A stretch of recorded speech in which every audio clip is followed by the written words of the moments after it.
Now let's see question number second, pass general entries, नकल प्रविष्टियाँ कीजिए। हमारा साल है 2019 एंड मंथ है जनवरी। सो यहाँ जितने ट्रांजेक्शन आपको दिख रहे हैं they are all related to the purchase and purchase account. यहाँ जितने भी हमने क्रय से संबंधित सारे जो है व्यवहार यहाँ लिए हैं। तो अब हम ये देखते हैं कि इनका क्या इफ़ेक्ट होता है। तो पहला transaction, purchase goods from Mahesh 10,000, Mahesh से माल क्रय किया 10,000। तो अब यहाँ आप देखेंगे तो महेश से हमने परचेस करे हैं गुड्स, मतलब बिजनेस ने क्या करा, गुड्स को परचेस करा महेश से। पर आप यहाँ देख लीजिए कहीं पे भी लिखा है क्या कोई पेमेंट हुआ है? यहाँ कोई पेमेंट का जो है कोई भी यहाँ पे मेंशन नहीं किया गया कि कोई पेमेंट हुआ है। तो हम क्या करेंगे, हम फर्स्ट आपको देखना है कि बिज़नेस में क्या चीज़ आ रही है। तो बिज़नेस में क्या आए, गुड्स आए, परचेस करिए गुड्स, तो ऑब्वियसली बिज़नेस में क्या आए, गुड्स आए हैं। तो जो है गुड्स क्या होते हैं, हमारे रियल अकाउंट होते हैं। और रियल अकाउंट मतलब क्या रूल है रियल अकाउंट का, debit what comes in. Debit किसको करना है, जो भी चीज़ जो भी वस्तु बिज़नेस में आएगी उसको डेबिट करना है। इसलिए हम यहाँ गुड्स को क्या करेंगे, डेबिट करेंगे। बट आपको ध्यान रखना है कि गुड्स का हमने क्लासिफिकेशन करा था, जिसके अंदर अगर हम गुड्स को परचेस करते हैं तो गुड्स अकाउंट की जगह क्या अकाउंट खुलता है, परचेस अकाउंट खुलता है। सो हम डेबिट तो करेंगे क्योंकि गुड्स बिज़नेस में आ रहे हैं, लेकिन हम गुड्स अकाउंट लिखने की जगह परचेज अकाउंट लिखेंगे। तो आपको ध्यान रखना है जब भी गुड्स को परचेस करेंगे तो आप परचेज अकाउंट खोलेंगे। तो परचेज अकाउंट क्या हुआ, डेबिट हुआ 10,000 से, डेबिट का अमाउंट डेबिट के कॉलम में आएगा। अब आपको ये ध्यान देखना है कि क्रेडिट क्या होगा। क्रेडिट मतलब क्या चीज़ जा रही है आपके पास से, आपके बिज़नेस के पास से। तो आपके बिज़नेस के पास से कुछ भी नहीं जा रहा है, ठीक है, there is nothing that is going out from the business. तो अब हमको ये देखना है अगर बिज़नेस के पास से कोई कुछ नहीं जा रहा है तो बिज़नेस के पास गुड्स तो आए हैं, इसका मतलब कोई ना कोई ऐसा तो होगा जो गिवर होगा, जिसने कुछ दिया होगा बिज़नेस को। ये गुड्स किसने दिए हैं तो उसका नाम हम यहाँ लिख देंगे। तो गुड्स हमने किससे खरीदे हैं, महेश से खरीदे हैं। तो हम यहाँ किसका नाम लिखेंगे, महेश का। तो टू महेश 10,000। ये था हमारा फर्स्ट ट्रांजेक्शन। सेकेंड ट्रांजेक्शन समझते हैं।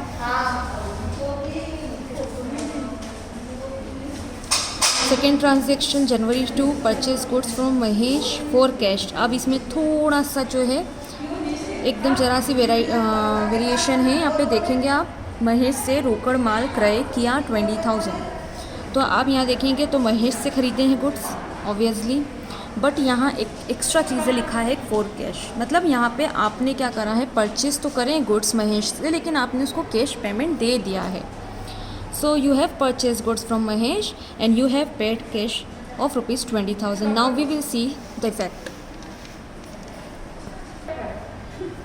Purchase account, again goods आपने बिजनेस ने खरीदे तो बिजनेस के पास गुड्स आए। So debit what comes in, real account का रूल लग रहा है तो डेबिट में हम वो चीज़ लिखेंगे जो कि आ रही है। तो यहाँ गुड्स आ रहे हैं तो हम यहाँ गुड्स की जगह परचेज लिखेंगे, क्योंकि हम परचेज करके गुड्स आए हैं, इसलिए परचेज अकाउंट लिखेंगे डेबिट। नेक्स्ट, अब इस ट्रांजेक्शन में क्योंकि कैश लिखा है और नाम भी लिखा है, तो आपको मैं एक चीज़ बता दूं, जब भी नाम होगा और जब भी पेमेंट का ऑप्शन होगा, कैश या चेक होगा, तो आप जो है नाम को भूल जाएंगे और कैश और चेक को याद रखिएगा, क्योंकि पैसों के आगे इंसान को भूल जाता है। तो यहाँ आपको क्या करना है, बिजनेस से क्या गया, यहाँ पे परचेस करा और कैश गया है, तो हम यहाँ क्या लिखेंगे, टू कैश अकाउंट, ठीक है। अगर यहाँ पे कैश नहीं जाता बिजनेस के पास से तो फिर हम उस पर्सन का नाम लिखते जिसको कैश देना बाकी है या जिसको पेमेंट देना बाकी है। बट यहाँ पे पेमेंट हम दे चुके हैं, इसलिए यहाँ आप क्या लिखेंगे, purchase account debit to cash account. Goods आए इसलिए गुड्स डेबिट हो जाएंगे, और बिजनेस से क्या जा रहा है, कैश जा रहा है, और कैश भी क्या है, एक वस्तु है, रियल अकाउंट में आएगी। और रियल अकाउंट का रूल है क्रेडिट व्हाट गोज आउट। तो यहाँ बिजनेस से जो भी जा रहा है उसको क्रेडिट करना है, तो कैश क्या हो जाएगा, यहाँ पे क्रेडिट हो जाएगा। आपको बताया मैंने, क्रेडिट की जगह हम टू वर्ड यूज़ करते हैं। अमाउंट आ जाएगा, डेबिट का अमाउंट डेबिट में, क्रेडिट का अमाउंट क्रेडिट कॉलम में, अमाउंट सेम आएंगे। नेक्स्ट आपका है जनवरी 3 का transaction, purchase goods for cash. आप यहाँ देख लीजिए, देयर इज़ नो नेम। हमने गुड्स जो परचेज करे हैं वो किससे करें उसका नाम नहीं है, there is no name of supplier. तो रोकड़ माल क्रय किया आपने 8,000 का। अब इसका ट्रांजेक्शन देखते हैं। आपने गुड्स खरीदे, मतलब बिजनेस में गुड्स आए, डेबिट व्हाट कम्स इन, इसलिए यहाँ परचेज अकाउंट आ गया। तो परचेज अकाउंट डेबिट 8,000 हो गया। फिर बिजनेस से क्या जा रहा है, कैश जा रहा है। हमने देखा नाम नहीं है लेकिन वहाँ लिखा हुआ है फॉर कैश, मतलब कैश गया, तो यहाँ क्या लिखेंगे हम, टू कैश अकाउंट 8000। आपको ये चीज़ ध्यान रखना है कि नरेशन सब में लिखना है नीचे, और नरेशन आप अपने वर्डिंग्स में लिख सकते हैं, ऐसा कुछ कंपल्सन नहीं है कि बुक की लैंग्वेज में आपको नरेशन लिखना हो। देन जनवरी 4 का हम ट्रांजेक्शन देखते हैं। Purchase goods and paid by cheque. अब यहाँ थोड़ा सा वेरिएशन फिर से हुआ। गुड्स परचेज कर रहे हैं, बिजनेस में क्या आए, गुड्स आए, तो आप परचेज अकाउंट में डेबिट कर ही देंगे, ठीक है। तो परचेज अकाउंट तो हमको डेबिट करना है क्योंकि बिज़नेस में गुड्स आ रहे हैं, और कोई भी वस्तु अगर बिज़नेस में आएगी तो वो डेबिट होगी, डेबिट व्हाट कम्स है, इसलिए आप परचेज अकाउंट को क्या करेंगे, डेबिट करेंगे, ठीक है। सॉरी, परचेज अकाउंट को यहाँ डेबिट करेंगे 15,000 से। बट अब क्या करना है, आप बिज़नेस से क्या गया है उस पर ध्यान देना है आपको। तो बिज़नेस से कुछ चीज़ आपको जाती हुई दिख रही है क्या इस ट्रांजेक्शन में?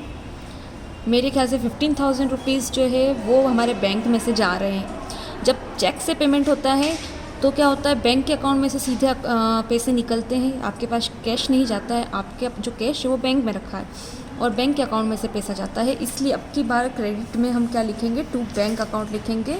तो ये बैंक में जो पैसा रखा है वो भी आपकी क्या है, एक थिंग के अंदर, आइटम के अंदर आता है और रियल अकाउंट में आता है। और रियल अकाउंट का रूल है क्रेडिट व्हाट गोज़ आउट, मतलब जो भी वस्तु बिजनेस से बाहर जा रही है उसको जमा कीजिए। तो इसलिए हम यहाँ क्या क्रेडिट करेंगे, बैंक अकाउंट क्रेडिट करेंगे, क्योंकि अब की बार पैसा बैंक से गया है।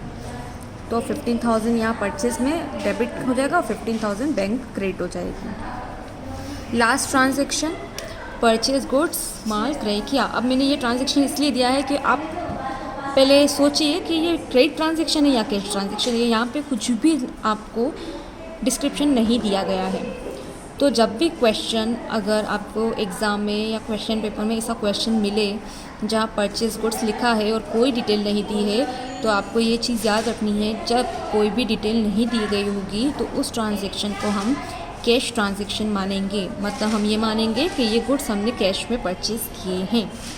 सो अगेन सेम एंट्री हो जाएगी, क्योंकि बिजनेस में गुड्स आए, that's why purchase account will be debited, क्योंकि debit what comes in, and credit what goes out. और क्रेडिट किसको करेंगे, जो चीज़ बाहर जा रही है। तो बिजनेस से क्या गया, कैश गया, इसलिए टू कैश अकाउंट 5,000। ये हमने अभी परचेज से रिलेटेड सारे ट्रांजेक्शन देखे। नेक्स्ट क्वेश्चन हम देखेंगे सेल से रिलेटेड।